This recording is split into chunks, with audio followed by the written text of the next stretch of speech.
शाम ढल रही थी। रावालाकोट के रिटायर्ड ऑफिस कॉलोनी में पुराने सरकारी क्वार्टर्स के बीच एक छोटी सी घर की लाइट्स जल चुकी थीं। बशीर साहिब 33 साल के थे और 2 साल पहले ऑफिस से रिटायर हो चुके थे। उनका चेहरा आज भी गुस्से से लाल था जब उन्होंने अपनी बेटी सीमा को देखा जो किचन से बाहर आ रही थी। सीमा, ये क्या हालत है घर की? मैं रिटायर हो गया हूँ तो क्या तुम समझती हो कि अब घर खुद चलेगा? ये बिल देखो कैसे बढ़ गया है और तुम्हारा ये काम देखो कितना केयरलेस है। मैं ऑफिस में इतने साल सब संभलता था, अब यहाँ भी मुझे अहमियत चाहिए हर बात में। उनकी आवाज़ घर के छोटे ड्राइंग रूम में गूंज रही थी, जैसे वो अब भी किसी मीटिंग में ऑर्डर दे रहे हों। सीमा 34 साल की थी। उसने थाका हुआ चेहरा उठाया और बाबा की तरफ देखा। बाबा, ट्रैफिक था ऑफिस से आते हुए। मैं कोशिश करती हूँ सब संभलने की।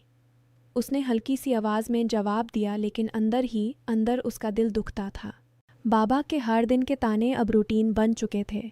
हर छोटी सी बात पर सख्ती, रोटी थोड़ी सख्त हो तो ताना, चाय का कप गलत जगह रखा तो चिल्लाना, पैसे का हिसाब पूछना जैसे सीमा कोई चोरी कर रही हो। बशीर को हर वक्त लगता था कि उनकी अहमियत ख़त्म हो रही है। रिटायरमेंट के बाद उनका पुराना रोल घर में भी छोटा होता जा रहा था और वो इस बात को बर्दाश्त नहीं कर पा रहे थे। अगर आपको ये कहानी अभी से दिल को छू रही है तो प्लीज़ सब्सक्राइब कर दें। इन कहानियों को बनाने में बहुत मेहनत लगती है, हर एक लफ्ज़ सोच कर लिखा जाता है। ये मेरा गुजारा है इस काम से और आप सबकी सपोर्ट से ही ये चल सकता है। सब दोस्तों के लिए मेरी दिल से दुआ है कि उनकी ज़िंदगी हमेशा खुश और खुशहाल रहे, अल्लाह उन पर अपनी रहमत बरसाए। अब कहानी आगे बढ़ती है, जहाँ बशीर साहिब का यह गुस्सा रोज़ का मामूल बन चुका था। घर छोटा था लेकिन उसमें पुरानी यादें थीं। ड्राइंग रूम में वही सोफ़ा था जहाँ बशीर पहले ऑफिस के पेपर्स पढ़ते थे। अब वही सोफ़ा उनका तख्त बन गया था जहाँ से वो घर के हर रूल डिसाइड करते थे। सीमा सुबह ऑफिस जाती थी, फिर शाम को घर आती थी और बाबा के तानों का सामना करती थी। उसने कभी शादी नहीं की थी क्योंकि बाबा ने हर रिश्ते में कमी निकाल दी थी। ये लड़का कमज़ोर है, ये फैमिली ठीक नहीं, हर बार वही बात। अब सीमा सोचती थी कि शायद बाबा को डर है कि वो अकेला रह जाएंगे। एक दिन शाम को पार्क का वक्त था। कॉलोनी का छोटा सा पार्क जहाँ बूढ़े लोग रोज़ बैठते थे। बशीर ने सीमा से कहा, चलो पार्क चलते हैं। घर में बैठ बैठ कर क्या करोगे? सीमा ने हाँ कर दी क्योंकि मना करती तो और ताने सुनने पड़ते। दोनों पार्क पहुँचे। वहाँ बशीर के पुराने दोस्त अकरम साहिब बैठे थे। अकरम भी रिटायर्ड थी और उनके बेटे अलग रहते थे, लेकिन हफ्ते में एक बार ज़रूर आते थे। बशीर ने बैठते ही कहा, देखो अकरम, तुम्हारे बेटे कितने बिजी हैं फिर भी याद करते हैं। मेरी बेटी तो घर में ही है लेकिन हर बात पर झगड़ती है। अकरम हंसे। बशीर भाई, बच्चों की खुदमुख्तारी अच्छी बात है, उनको अपनी ज़िंदगी जीने दो। हम तो अब सिर्फ याद रह गए हैं उनके लिए, लेकिन यह भी प्यार है। बशीर ने चेहरा फिराया। उनके दिल में कुछ खटकाया। वो सोचने लगे कि शायद उनकी बेटी भी खुदमुख्तारी चाहती है, लेकिन वो कंट्रोल नहीं छोड़ सकते। पार्क से वापस आते हुए रास्ते में बशीर ने सीमा से कहा, देखा अकरम कैसे खुश है, मेरे जैसे ताने नहीं मारता क्योंकि उसके बेटे उसको अहमियत देते हैं। सीमा चुप रही। उसने समझ लिया कि बाबा को अब भी प्रूफ चाहिए कि वो बेकार नहीं है। घर आने के बाद सीमा ने बाबा के कमरे की क्लीनिंग की। अलमीरा खोली तो एक छोटी सी डायरी और मेडिसिन की लिस्ट मिली। लिस्ट में ब्लड प्रेशर की दवाइयाँ थीं और एक एंटी डिप्रेसेंट भी। सीमा हैरान थी। बाबा ने कभी नहीं बताया कि उनकी तबीयत खराब है। डायरी के पेजेस पलटे तो लिखा था, बच्चे अब अपने पैरों पर खड़े हैं, मुझे क्या काम है अब, सिर्फ नाम का बाप। कंट्रोल न रखूं तो शायद भूल ही जाएंगे मुझे। सीमा की आंखों में आंसू आ गए। अब उसको समझ आ रहा था कि बाबा का ये तानों का सिलसिला क्यों है। बच्चों की खुदमुख्तारी ने उनको बेकार होने का खौफ दे दिया था। मोहब्बत की जगह कंट्रोल से चिपक गए थे क्योंकि कंट्रोल से उनको लगता था कि वो अब भी घर के हेड हैं। अगली सुबह सीमा ने चाय बनाई और बाबा के पास ले गई। बाबा, आपकी दवाइयाँ मैंने देख ली हैं, आप क्यों नहीं बताते कि आपको तकलीफ़ है? बशीर ने कुप हाथ से लेते हुए गुस्सा किया। तुम्हें क्या, मेरी दवाइयाँ देखने की क्या ज़रूरत?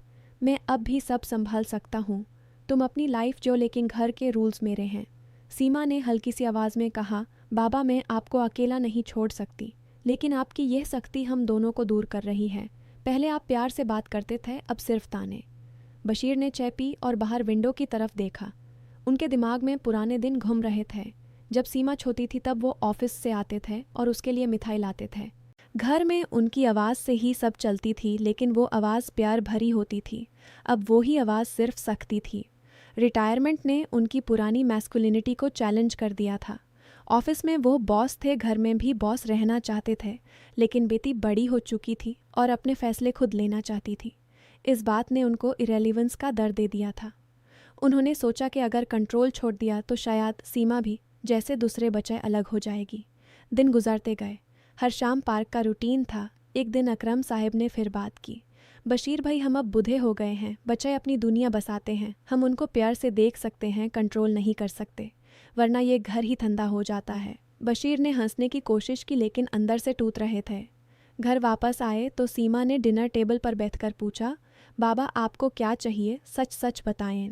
मैं आपके लिए सब कर सकती हूँ, लेकिन ये रोज़ के झगड़े बंद कर दें। बशीर ने सिर हिलाया। मुझे सिर्फ ये चाहिए कि तुम मुझे बेकार ना समझो, मैं अब भी घर का हिस्सा हूँ। सीमा ने उनका हाथ पकड़ा। बाबा आप बेकार नहीं हैं, आप मेरे बाबा हो, लेकिन कंट्रोल से प्यार नहीं आता। बच्चों की खुदमुख्तारी से दर मत लगाएं, हम आपको हमेशा याद करेंगे। बशीर की आंखों में कुछ गीला हो गया, लेकिन उन्होंने जल्दी से चेहरा फिराया। छोड़ो यह बातें, कल का बिल कैसे पे करना है ये सोचो। फिर वही पुराना ताना, लेकिन अब सीमा को पता था कि यह ताना दर से निकालता है, दर बेकार होने का, एगिंग मैस्कुलिनिटी जो अब इरेलीवेंस से लड़ रही थी। घर में दिन बीतते गए। सीमा अपनी जॉब करती रही। बाबा घर के छोटे छोटे कामों में सख्ती दिखाते रहे। कभी टीवी का वॉल्यूम कम करो, कभी फ़ोन पर बात कम करो, कभी पैसे बचाओ। हर बात पर वो प्रूफ चाहते थे कि उनकी अहमियत अब भी है। सीमा ने कई बार कोशिश की बात करने की, लेकिन बाबा हर बार मुड़ गए। उनका दार इतना गहरा था कि वो मोहब्बत को कंट्रोल में बडाल चुके थे। पाडोस के दोस्त की बात और मेडिसिन की लिस्ट ने सब खोल दिया था, लेकिन ये खुलना भी अब लेट था।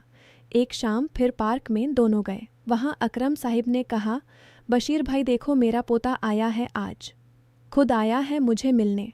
तुम भी अपनी बेटी को प्यार से देखो, ना कि कंट्रोल से।